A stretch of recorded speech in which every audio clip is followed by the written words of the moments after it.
प्रिय विद्यार्थी, बगड़िया बाल विद्या निकेतन ऑनलाइन क्लास में आपका स्वागत है। हम पढ़ रहे हैं कक्षा 9 कृतिका का अध्याय 2 मेरे संग की पोते।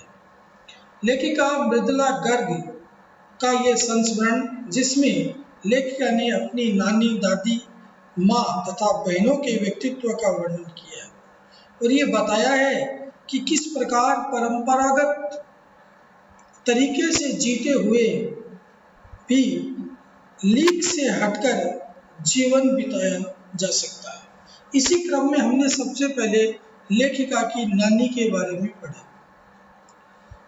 आज हम पढ़ रहे हैं लेखिका की माँ के बारे में। जब नानी ने अपने पति के मित्र प्यारेलाल से लड़का तलाश करके अपनी बेटे की शादी के लिए कहा, तो प्यारेलाल जी ने आगे जाकर उनकी शादी की व्यवस्था की। इसी को आज हम पढ़ेंगे। खैर, इस तरह मेरी माँ की शादी ऐसे पढ़े लिखे होनहार लड़के से हुई जिसे आज़ादी के आंदोलन में हिस्सा लेने के अपराध में ICS के इम्तिहान में बैठने से रोक दिया गया था और जिसकी जेब में पुश्तैनी पैसा धेला एक नहीं था, यानी पूर्वजों से उसे कुछ भी नहीं मिला था। पुरानी जायदाद उसके पास कुछ भी नहीं थी। माँ बेचारी अपनी माँ और गांधी जी के सिद्धांत के चक्कर में सादा जीवन जीने और उच्च ख्याल रखने पर मजबूर हुई।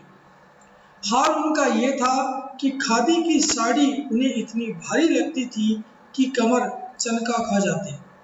रात रात भर जागकर वे उसे पहनने का अभ्यास करते, जिसे दिन में शर्मिंदगी न उठानी पड़े।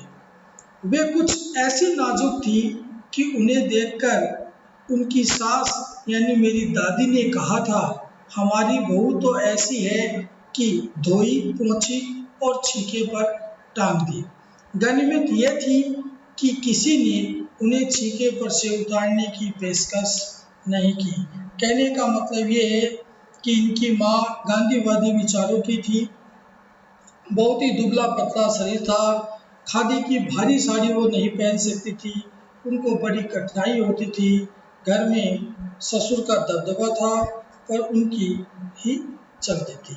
सास ने उन्हें बहुत कमज़ोर बताया, लेकिन लेखिका ने यह कहा कि इस कमज़ोरी से उन्हें होशियार करने की, उन्हें और आगे बढ़ाने की किसी ने कोई पेशकश नहीं की, यानी उन्हें जैसा था वैसा का वैसा छोड़ दिया गया।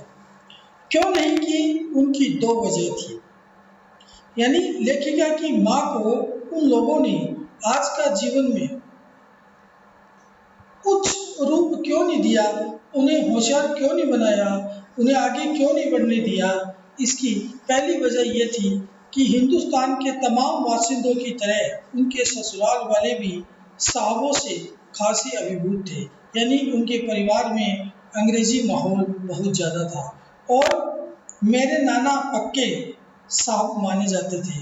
बस जात से वे हिंदुस्तानी थे, बाकी चेहरे, मोहरे, रंग ढंग, पढ़ाई लिखाई सब में अंग्रेज थे। इसी कारण उनकी माँ को आगे नहीं बढ़ाया गया। मजे की बात यह थी कि हमारे देश में आज़ादी की जंग लड़ने वाले ही अंग्रेजों के सबसे बड़े प्रशंसक थे। गांधी, नेहरू हो या मेरे पिताजी के घर वाले, भले लड़का आज़ादी की लड़ाई लड़ते,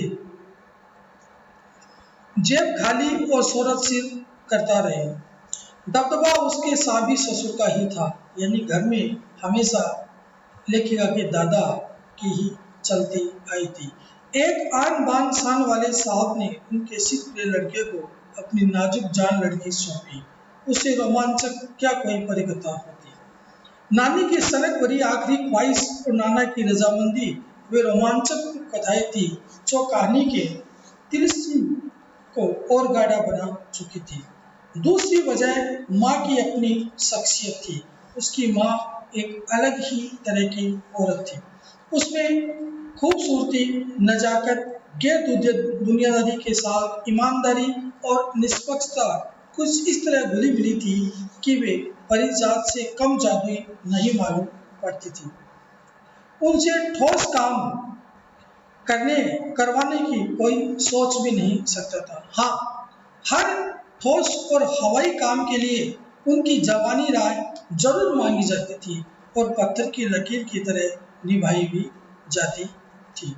इस तरह से हमने देखा कि उनकी माँ के 3 गुण हमें इसमें प्रमुख रूप से दिखाई दिए। पहला, वह साबी खानदान का होना। दूसरा, कभी झूठ नहीं बोलना। तीसरा, किसी को गोपनीय बात को किसी अन्य के सामने प्रकट नहीं करना। इसके आगे जो भाग है लेखिका की परदादी का, वो हम अगली ऑनलाइन क्लास में पढ़ेंगे। तब तक के लिए धन्यवाद।